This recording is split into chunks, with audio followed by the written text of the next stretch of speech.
Okay, in section 8, Tennyson gives us another metaphor to help us understand his grief, and also, I think, to help us understand how he views his poetry. So he tells the story of a lover who has come to visit to find his beloved, the girl that he loves, and he's excited and has a lot of anticipation and happiness that he's going to see her, and then he learns that she has gone away on a long trip, and he's not going to be able to see her for a long time. And immediately, all of the memories or all of the places that they would go together to be together that once filled him with happiness, all of a sudden fill him with sadness. All of the charm, all of the glow is gone. The magic light dies off at once from bower and hall. Bower is like a shaded, comfortable, beautiful place to sit and rest, and it's usually you think of like in a garden, a shaded place in a garden, a country garden. So all of the magic light fades away. This young man just is broken and devastated. And as he's wandering on a path that they would walk together, he sees a flower that his beloved would sometimes nurture and encourage and maybe water or take care of or something. And the flower has bloomed. And so it brings a measure of happiness to him to see that this thing that she had loved is doing so well.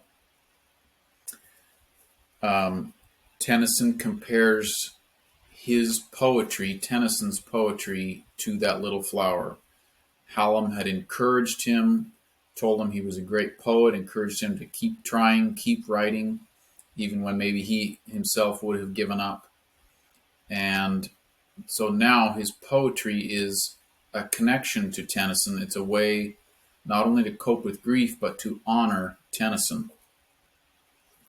And then this last little line, I go to plant it on his tomb, that if it can, it there may bloom, or dying there at least may die.